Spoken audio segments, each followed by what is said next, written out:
I thought since we are about halfway through the year, we're about 6 months in, I would share 5 goals that I have really, really, really had to embrace progress, not perfection. I know that this is something that I talk about a lot. I remind you it's important, blah, blah, blah. And I want to talk and give you examples of how I am actually doing that. So I have 5 goals from the first half of the year and I'm going to go through them and talk about for that in particular goal, what it has meant to embrace progress, not perfection. Now, if you are here and you're like, wait, you said perfection was the topic. I thought that meant that you were going to give me perfection tips. I have a video on that. I did a video on perfection. I'll link it for you if you're interested in like actual tips on perfection. But I think that sometimes hearing examples and specifics from somebody and their goals can be more beneficial than like, here are tips, like generic tips on perfection. So number 1, which is funny because this is what Linda shared for her win, is my morning and my evening routines. So I've always been a routine person. I like routines. I think it adds a lot to my life. I think it adds a lot to my goals. I like the consistency and the structure of them. If routines aren't for you, awesome. I feel like I get comments every time I talk about routines, like, why do you live your life so structured? To each their own. If you would like to have routines, great. If you don't, also great.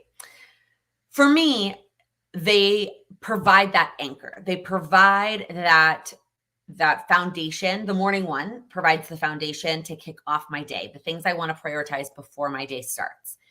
The evening ones provide the closure, and the prep for the next day is really what it is more about.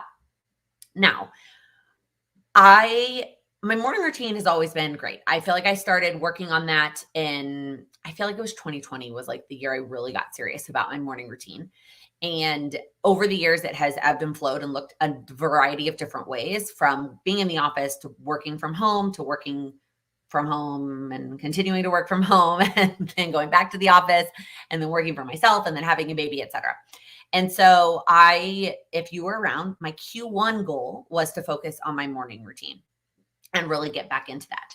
And while I have been consistent in my eyes, in my definition of consistency, which it doesn't have to mean every day, by the way, I feel good about my morning routine. But does that mean that it has been perfect every single day? Not even close. In the last 6 months, I would probably guess I've done it 50% of the days. Yeah, of all the days. I don't care about doing it on the weekends, truthfully. So I've probably done closer to like 70 to 80% of the weekdays. But it has looked different almost every single day because my life has changed a lot since January. January 1st, I had a 4-month-old who I could put her in one place and she wouldn't move from that one place. She may roll or flip over a couple of times, but she wasn't really going to move from that place. She was taking 3 to 4, God, I can't even remember how many naps a day, right at that age. It was just a very different vibe. Now I have a almost 10-month-old who does not stay in the place that you put her down, who takes 2 naps a day. And it looks very different. So my morning routine has had to adjust because of that, which means that there were days that it was very imperfect. And it was something that I had to keep reminding myself again and again. Why do you want this to be a part of your day? What is the value of this? And a big piece of it for me is embracing my morning energy. I am a morning person. I have so much more energy in the morning. And by prioritizing things that are important to me in the morning, I am way more likely to actually do them. And so I had to keep reminding myself as it was imperfect. So focus on that in Q1. Q2, I focused on my evening routine or my PM routine. And if you've been around, I've never been an evening person. I am very exhausted by the time we get towards the end of the day, and that has not changed. But the steps I do as part of my evening routine, some of them don't have a choice but to be done at the end of the day. And some of them are just there to set me up for success the next day. And that has had to be something that I realize, again, is a priority but it doesn't have to be exactly the same every single day. And to somebody else, that would be the definition of perfect, right? For me, it was like more days than not. As long as it's above 50%, I'm clicking the button. I use an app called Routinery. I've talked about that. I've done videos on both of these as well. I think the last evening routine video I did was maybe January, sometime in Q1. It may have actually even been Vlogmas. It's the last time I did an evening routine, and it has changed. And I could do an updated one if that's something that y'all are interested in. My morning routine I did a couple of months ago, and that has also changed. My routine changes all the time. And videos of these because I'm like, I'm going to record this and next week I'm going to switch something up about it. But that's how my routines are.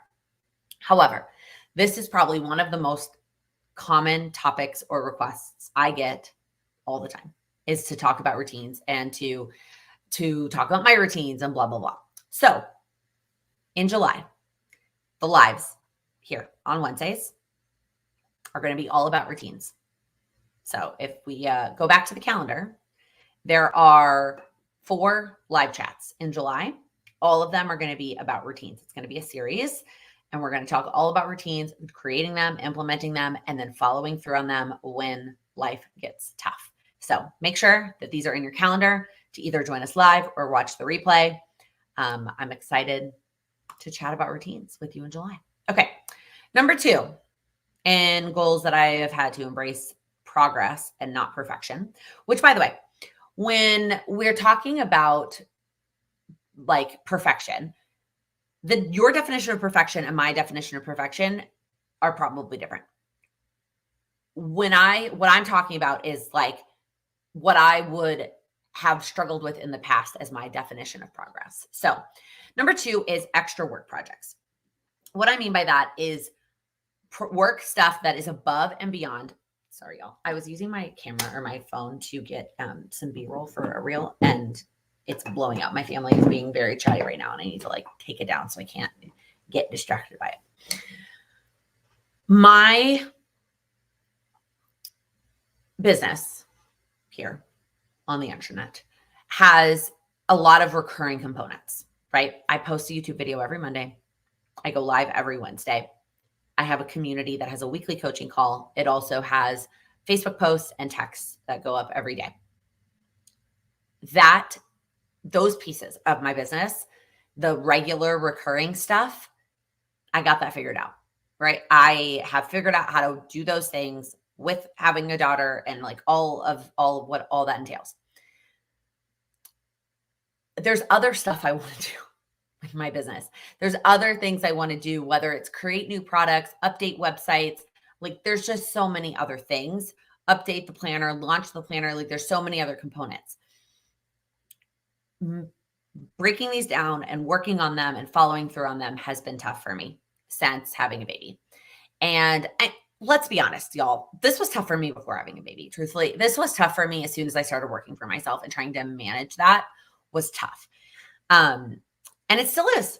It still is. I'm trying something different in Q3 that will hopefully fix that. And I will talk more about that in my Q3 goals video, but it's still tough. And so what I've had to accept is that something is better than nothing. Doing some of the project is better than doing none of the project. Doing 2 hours of work is better than 0 hours of work. It's not even about the work being perfect for me here. It's about the completion and the time I said I was going to work on it. I haven't even come close to what I thought I was going to do in the first 6 months of the year. But I've done stuff. I have done some things, right? I launched new merch. I can't think of anything else that I've done. I mean, I guess I've updated the planner quarterly. Maybe that's it. Maybe that's all I've done besides my regular, like, recurring stuff. But regardless, it hasn't been perfect, but it's better than nothing. And the other reminder that I have to give myself all the time with all of these goals and all these examples, but this one in particular, is not even failure, but every lack of perfection, lack of completeness is a learning opportunity. Every time that I don't do what I say I'm going to do, or something takes me more time than I think it's going to, I'm learning. I'm learning about how to make it better and how to implement and how to try. And it might take me years to figure out. And that's okay. That's okay. I will keep learning and I will keep trying and I will keep growing until it either clicks or I have to change it again. Right? When I think about like life, and I don't say this to like encourage, like, do not live for like the next phase, because I have been there where I'm like, when this happens, when I meet somebody, when we get engaged, when we get married, when we move to Chicago, when we have a baby, right? It's all this like when. No. I don't mean it that way. I just mean to think about the fact that life is always going to be changing. And so I have to accept that even if it does click and I figure it out, it might change again when something else changes, another big life change. So I just have to focus on figuring out what works right now with the information I have right now, which is more than I had last quarter, and focus on that progress. All right, number 3, which ironically, I put my win in before I mentioned this before, but I do the outlines for these lives a month in advance. So I did all of these the last week of May. And then when I'm prepping for the lives, I put in my win, I put in my one step at the end, and then I go in and add the outline that I'd already created. And look at this. Number 3 was moving my body. This has absolutely not been perfect. And again, whose definition of perfect? I don't know. I don't know whose definition of perfect. Is it the American Heart Association or whoever like suggests that you should do like 30 minutes of strength training and 30 minutes of cardio and 6,000 steps or whatever all the recommendations are. I don't know. That could be the definition of perfect. The definition of perfect could be what I used to do. The definition of perfect could be what I want to do. Either way, I haven't done any of those things, but it's been more than 0. And that's progress. That is where I have embraced progress over perfection. And the hardest, this particular goal reminds me that one of the hardest parts of embracing progress over perfection is that feeling that it's not making an impact. That feeling that 10 minutes of a strength class is not actually making me stronger. That is false. Laken and all of the rest of us. That is false. That 10-minute strength class is making me stronger. It's absolutely making me stronger. I lifted those weights. That is making me stronger. So that is when you have to be stronger than your brain, because your brain is going to sit there and tell you that 10 minutes doesn't matter. That 10 minutes isn't going to make you stronger. That 10 minutes is not worth it. So you might as well just do 0. What? No, brain. Nope. That's not how this works. 10 minutes is better than 0. And that 10 minutes is making me stronger. The next one makes me laugh, especially if you've watched my goals videos. And that is cleaning routines. I have always struggled with cleaning routines, but at some point I do finally feel like I've got a good system down in New York in our 600 square foot apartment. And then we moved to Chicago and we moved into this beautiful, large apartment. And I love it. But there's a lot to it. There's 2 more bathrooms. There's 1 more bedroom. The bedrooms are all much bigger than they were before. And on top of that, there's also another human living here who also makes a mess and wears clothes and uses sheets and dishes and all the things. So figuring out a routine for cleaning this place has been tough. Figuring out a cleaning routine that I can actually stick to in this place has been tough. And the perfection here is like an easy, obvious definition, right? It's like that our apartment would be clean and perfect all the time. Well, first off, that is ridiculously unrealistic regardless of your situation, because you live in your home. And so even if it is perfectly clean, you clean it all from top to bottom, you live in it. And so the next day it is not going to be perfectly clean. And that's just how that works. Unless you have somebody come clean your place every single day, like a hotel, it's always going to be somewhat dirty. But the other piece of that is that all at one time cleaning. Because in New York, I finally realized that like breaking it up into chunks didn't make sense. Our apartment was not that big. if I just really like put my head down and put on a good podcast, I could power through and get our apartment cleaned in a reasonable amount of time and it would be clean. That cannot happen here. That between the size and like our schedules, like I cannot just head down and clean the entire place from top to bottom in one setting. So what that means is I have to accept that our apartment is never going to be perfectly clean all at the same time. It just never is. The only option is that I clean a little bit when I can, and I prioritize what is important in terms of cleaning. A lot of times it's the floors and making sure the floors feel good on your toes. And the kitchen. The kitchen is picked up. And then in general, for me, it's tidying. Like my mom always gives me a hard time because there's a difference between like a clean person and a tidy person. And growing up, by the way, y'all, I was neither. I was that kid with a really messy room. And then there was like some light bulb switch at some point in high school where all of a sudden I just was like a tidy person. My room was always neat and tidy. Was it clean? No. Did I like vacuum and dust? No, none of those things. But it was tidy. Everything was put away. And that is sometimes also how it is here in our house. It is tidy. I have a routine that I tidy the apartment. Every room gets touched most days from a tidying standpoint. Not all at the same time. Like I talked about this in a vlog a very long time ago, but in the mornings, it's like the living room, and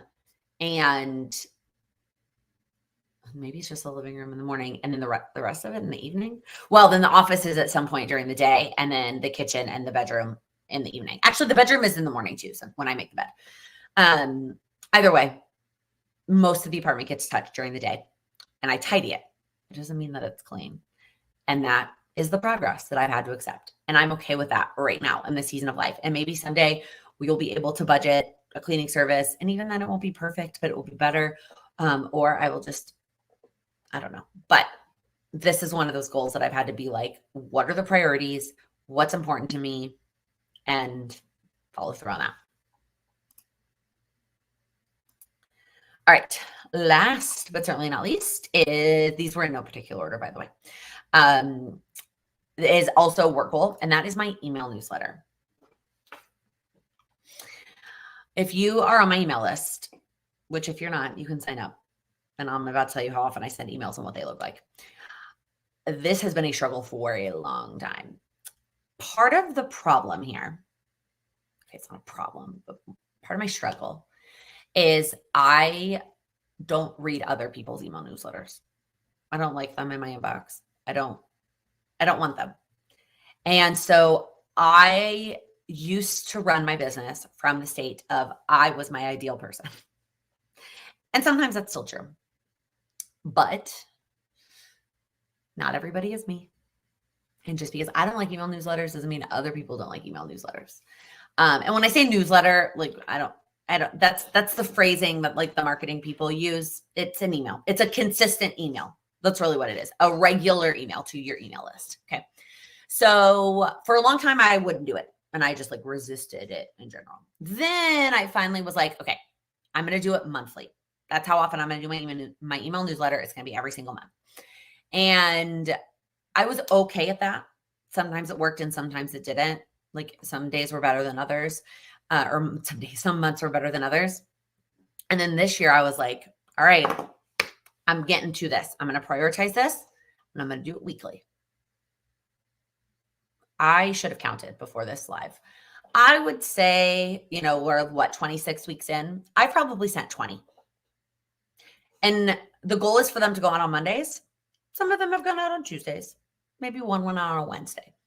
But overall, I probably sent 20 over the first half of the year. Not perfection, right?